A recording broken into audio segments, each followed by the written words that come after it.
Who is the researcher? Despite the fact that we do not frequently encounter this figure in the issues of Skibidi, Skibidi is actually one of the war's main foes. You will learn more about the universe's primary antagonist Skibidi Toilet today, as I reveal his key secret and the eerie specifics of his research. Let's begin. Scientist Skibidi makes an appearance in episode 30. We notice his robotic claw while he is in the bathroom, and the black metal alloy that indicates his exclusivity and one-of-a-kindness. Capabilities, for instance. The most powerful Skibidists use black metal for their toilets as well. But what is his greatest strength? We know that Yimin is the supreme commander of all toilets, but even he is aware that regular toilets lack great power, and agents can easily flush them, realizing that he cannot contend with the high-tech development of agents, while still relying on simple toilets. For the first time, he established an underground laboratory, but we'll see. The upper room of this laboratory is visible in the 16th episode, and we even get a glimpse of a character who remarkably resembles a Skibidi scientist. The Skibidi spider, a prototype for the future creation of Skibidi giants, is the first technological advancement made by the Skibidists, and it is shown at the conclusion of this episode.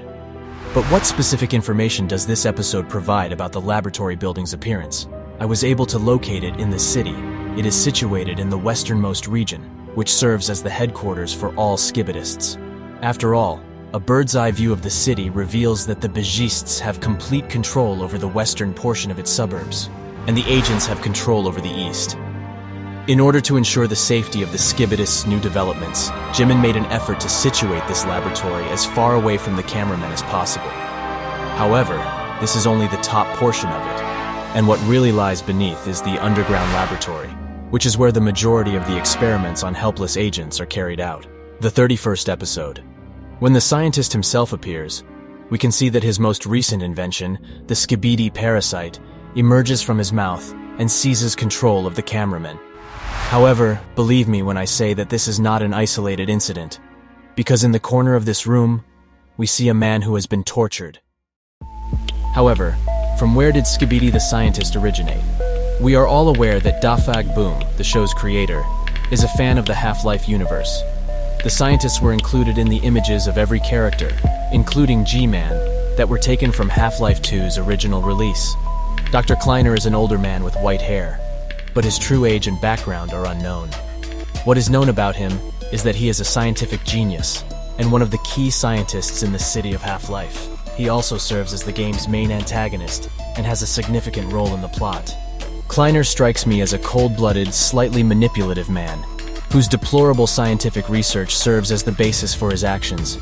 He contributes significantly to the creation of technology that gives him control over the city and its inhabitants. His strategies and objectives might be debatable. Everything is very similar to the Skibidi scientist, who is the main force behind the development of the Skibidi toilet.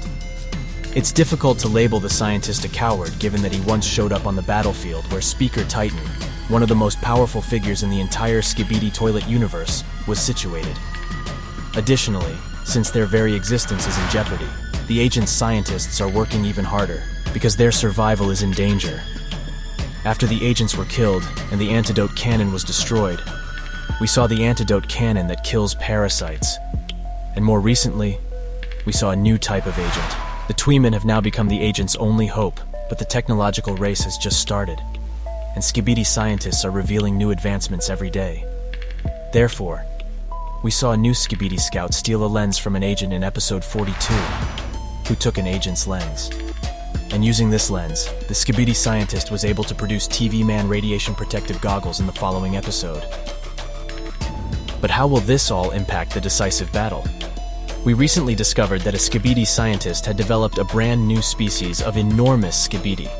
Just take a look at this spider. In addition to its impressive size, it also sports protective goggles that were the result of TV-Man research. We discovered a new Skibidist rocket man who attempted to kill you, Titan Mina, along with his helpers. However, even the goggles could not save him. Due to his strong study, the Skibidists were able to be affected and destroyed. What do you think you are the winner from the power of the agent in Man-Titan style, or the development of the scientist will learn in the upcoming days? At the end of this episode, we see the infected Titan speaker, or more often above him boiling helicopters without a doubt. The final battle will be one of the most striking events in which the development of the scientist Skibidi will be a decisive aspect of the victory of the Skibidists.